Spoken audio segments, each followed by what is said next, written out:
This one Shoko, this one that is coming out now will really surprise a lot of people because I'm actually very surprised at this time just seeing this story. So it is being alleged that Ooni of Ife allegedly stormed Akure with his team to meet Queen Naomi's mom, her uncle and family to confront them about Queen Naomi's traveling out of Nigeria.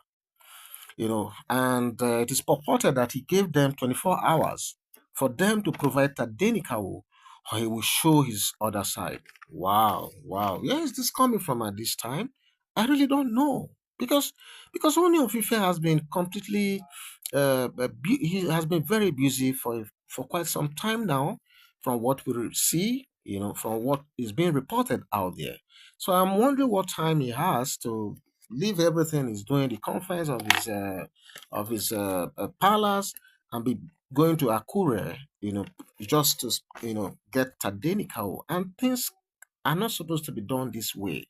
But this is what we are hearing at this time. And it was said that he was said to have confronted them, and particularly blamed Queen Naomi's uncle for not giving proper counsel to Queen Naomi, maybe to discourage her from traveling to UK. This is what is being alleged that Ooni of Ife, upon realizing that truly Tadenikawo has left for UK with the mom, he was said to have asked the uncle that you've not been giving this lady proper counsel. So it is alleged that Ooni of Ife was particularly troubled when he heard of the trip with his son.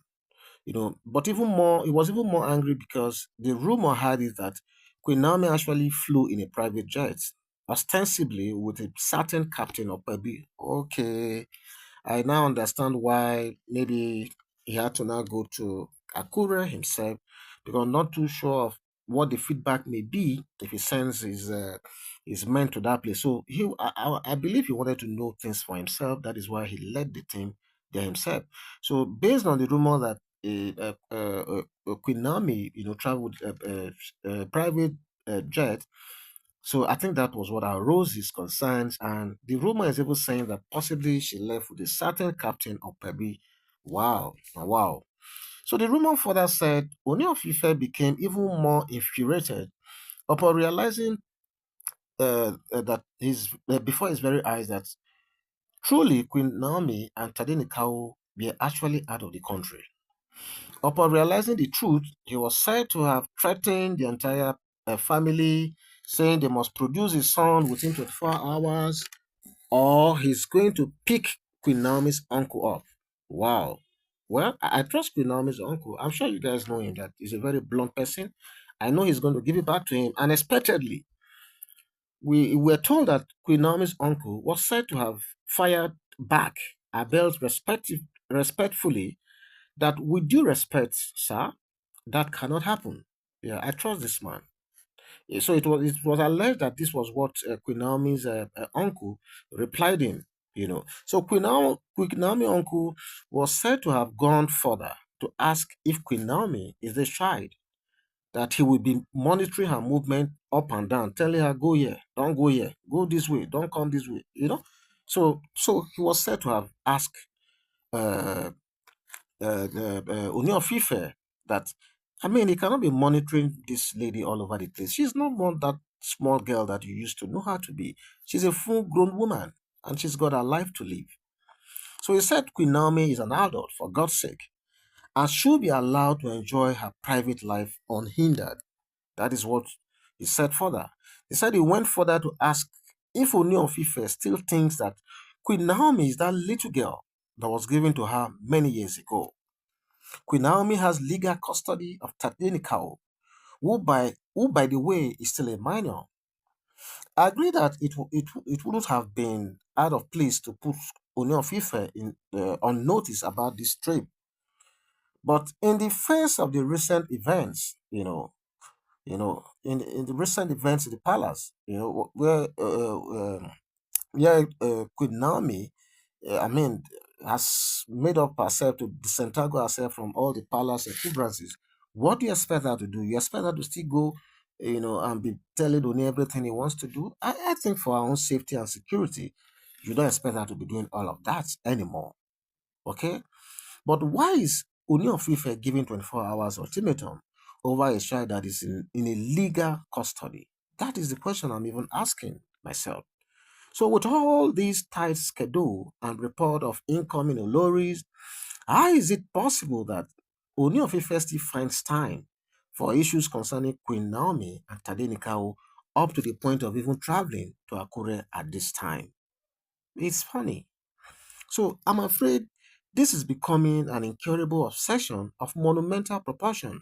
This is the way I see this. This is the way I see this. Or is it the suspicion that she might have gone with Captain Okwebi that is driving this new adventure? Can it be? Whatever it is, they should just allow our own dear Queen Naomi to enjoy her newfound freedom. Yeah, you recall that not too long ago, Reverend Esther Ajayi and the uncle and a lot of other Christian faithfuls and spiritualists, they gathered for a 2-day prayer, to disconnect Queen Naomi spiritually from the Ooni of Ife. You recall that they finished that prayer some days ago, and since then, Queen Naomi has been going about her life happily, freely, like she has always been. She's a happy soul. She doesn't Sometimes you look at this woman, you begin to ask yourself, is she still the same person we talk about? The same woman that has undergone this much subjugation in the hands of those who don't like her in the palace of Ooni of Ife? You begin to wonder because it doesn't even show. Because each time you see her, it is that same smile, that same humility that you see every time. Okay, so after all, enjoyment is not an exclusive right of the Ooni of Ife alone. Our own dear Queen Naomi also has that right, that equal right that Oni has to enjoy his life, to enjoy her life. So I want to suggest that at this time that look, enough of this, following Queen Naomi all over the place, pursuing her, asking for Tadenikawo, asking for this, asking for that. This woman has made herself available to you right from the time of her innocence. She has given practically everything, her life, her soul, to you, you know. And what did you do with it? What did you do with it? I don't want to go into these details, but I know that this woman has sacrificed enough, and I believe that having gotten her freedom spiritually, her freedom, courtesy of the spiritual disconnection from our dear Kabiyesi, I believe she should be left alone to enjoy her life. She has to be left alone. I'm so happy that Queen Naomi has completely disentangled herself from the encumbrances of the palace politics. I'm so happy. Now she's got her life to herself. She needs to be left alone to do what she wants to do. Her businesses have been suffering because of this back and forth thing. Now she has enough time to go into her mineral prospecting business, oil and gas business, and the fact that there's Tadenikawo there to be taken care of. She needs to be allowed to enjoy herself. This is what I think. What do you think? Please leave your comment in the comment section. Bye bye.